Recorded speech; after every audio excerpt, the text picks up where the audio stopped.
نأخذ فاصل قصير نتابع بعده نبض السوق ونظرة مفصلة على تداولات البورصة المصرية في أول يوم برئيس جديد. محمد السيسي بعد الفاصل.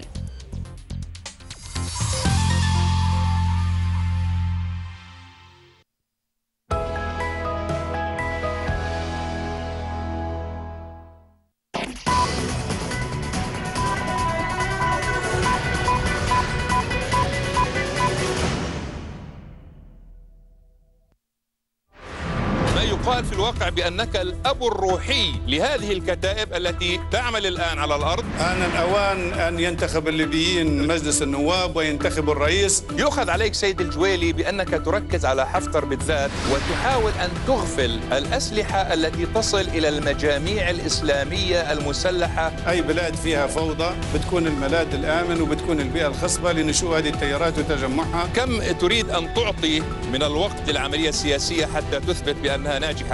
وزير الدفاع الليبي الأسبق أسامة الجويلي. نقطة نظام مع حسن معوض الجمعة 8:30 على شاشة العربية.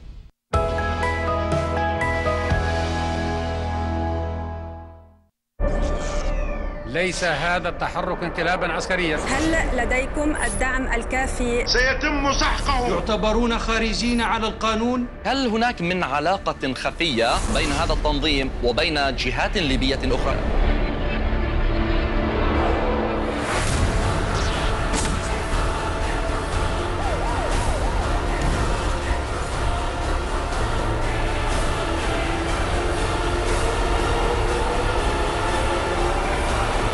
من يتحمل مسؤولية ما يجري في ليبيا الآن؟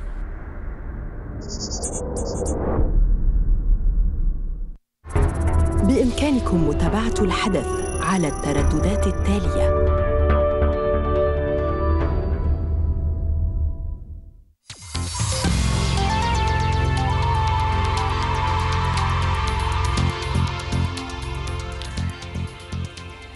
مشاهدينا أهلا بكم مجددا إلى نبض السوق. نذهب إلى مصر حيث سيتم إطلاق صندوق الاستثمار لتنمية السياحة برأس مال قيمته $1,000,000,000 لمدة 10 سنوات، وذلك للاستثمار في الشركات السياحية وتوفير رأس المال اللازم للتوسع في أنشطتها. تبلغ مدة الاستثمار 5 سنوات بإدارة كل من شركتي الأهلي للتنمية والاستثمار والقاهرة للاستثمارات القابضة. يجب ألا تزيد نسبة ما يستثمره الصندوق في أسهم شركة عن 5% من حجم رأس المال الإجمالي للمحفظة الاستثمارية المستهدفة للصندوق. هذا كما سيتم تخصيص نسبة تتراوح ما بين 2 و15% من رأس المال الإجمالي للمحفظة للاستثمار في شركات جديدة.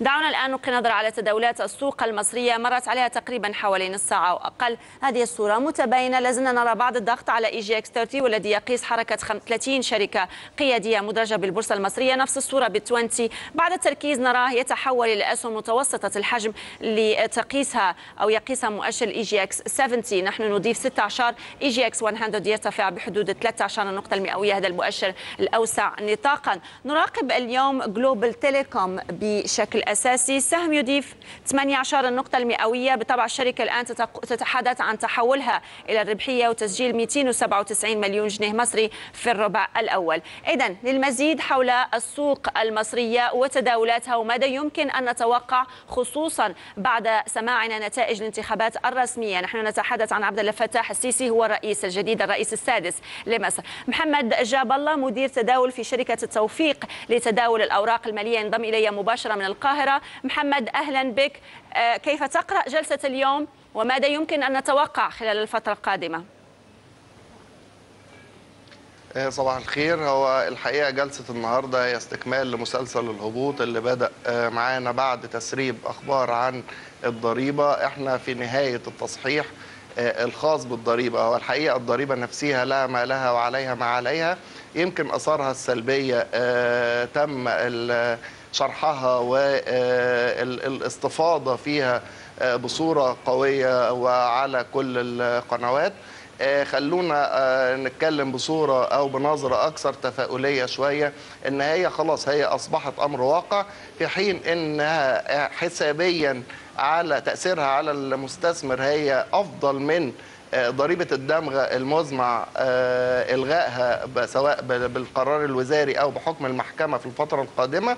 الضريبة نفسها تأثيرها يمكن ما يكونش بالصورة المبالغ فيها أو اللي شفنا فيها تصحيح من مستوى 8,800 تقريبا، النهاردة بتكلم في حدود 7,900، يعني فقدت حوالي ما يقرب من 1000 نقطة.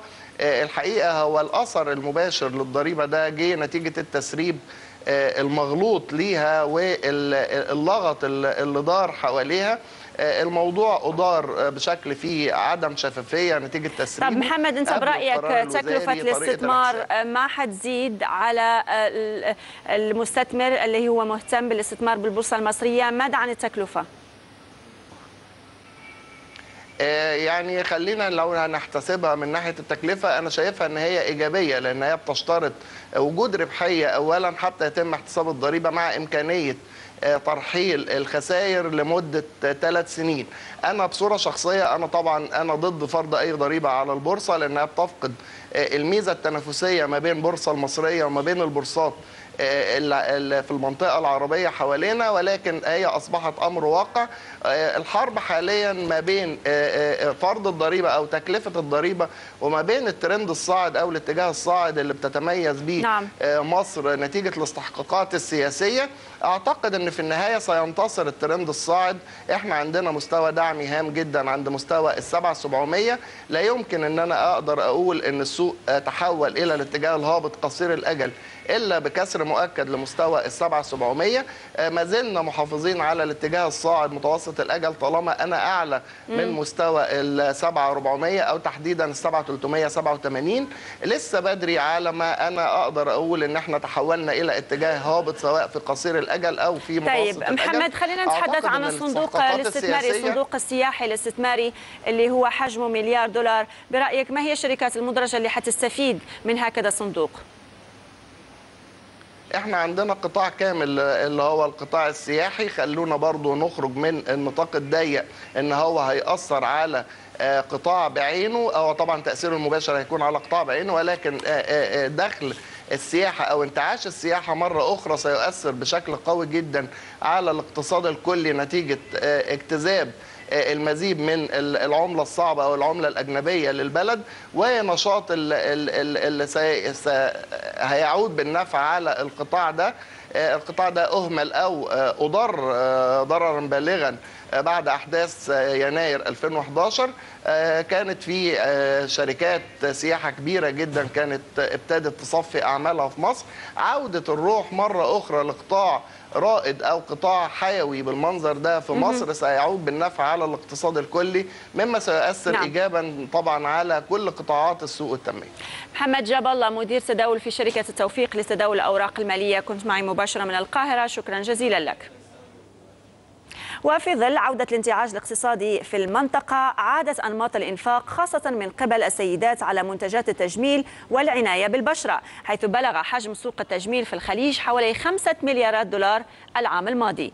أرقام النمو في هذا القطاع ظهرت أيضا خلال معرض بيوتي وورلد ميدل إيست الذي استضافته دبي مؤخرا، بزيادة في عدد العارضين بنسبة 24% في دورته هذا العام.